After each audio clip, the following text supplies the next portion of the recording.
200 gram சேனக்கிழங்க இந்த மாதிரி சின்னதாக வெட்டியிருக்கேன். அதே போல் ஒரு வாழைக்காய் அதையும் சின்னதாக வெட்டியிருக்கேன். ரெண்டும் சேர்த்து தான் நம்ம இதில் கூட்டுக்கறி செய்ய போகிறோம். இப்போ நம்ம இதை வேக வச்சிடலாம். இப்போ ஒரு கடாய் வச்சுட்டு அந்த கடாயில் நம்ம காய் வெட்டி எடுத்து வச்சுருக்கோம் பார்த்தீங்களா, அதை சேர்த்துக்கலாம்.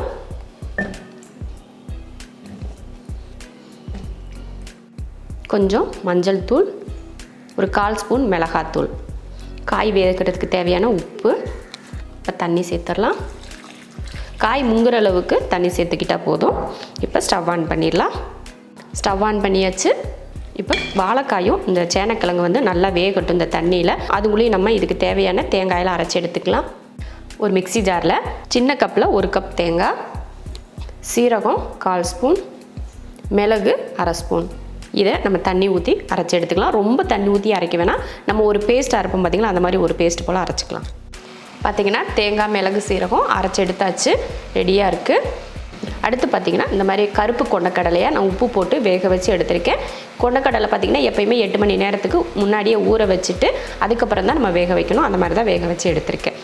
இப்போ வாழைக்காயும் சேனக்கிழங்கும் பார்த்திங்கன்னா நல்லா வெந்துருச்சு, அந்த தண்ணியும் நல்லா வத்திருச்சு. இந்த டைமில் நம்ம கொண்டக்கடலை இருக்கு இல்லைங்களா, அதையே அப்படியே சேர்த்துலாம். அந்த தண்ணியோடைய அதிகமாக தண்ணி வேண்டாம், கொஞ்சமாக தண்ணி இருக்கிற மாதிரி சேர்த்துக்கணும்.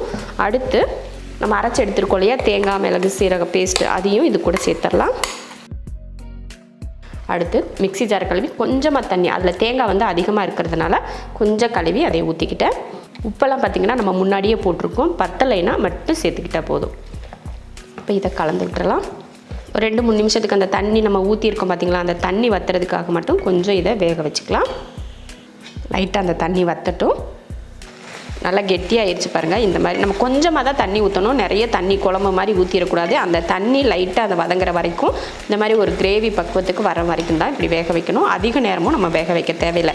ஏன்னா கொண்டக்கடலையும் வெந்திருக்கு, சேனக்கிழங்கும் நல்லா வெந்துருச்சு இல்லையா, அதனால் அதிக நேரம் வேக தேவையில்லை. இப்போ இதை இறக்கிடலாம்.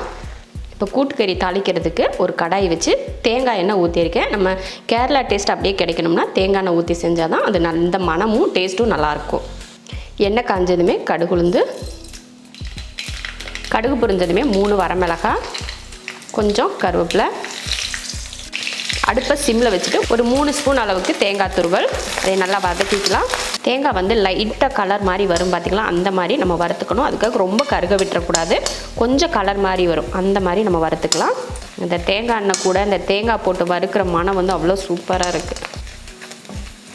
பார்த்திங்கன்னா லைட்டாக கலர் மாதிரி வருது பார்த்திங்களா, இந்த மாதிரி கலர் மாதிரி வரணும். அடுப்பு சிம்மில் தான் இருக்குது இப்போ கூட. இப்போ இதில் நம்ம வேக வச்சு எடுத்துருக்கோம் இல்லையா கூட்டு, அதையும் இந்த தேங்காய் கூட சேர்த்துடலாம்.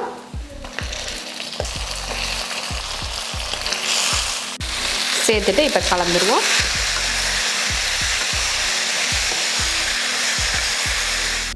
அவ்வளோதான், சூப்பராக ரெடி ஆயிடுச்சு.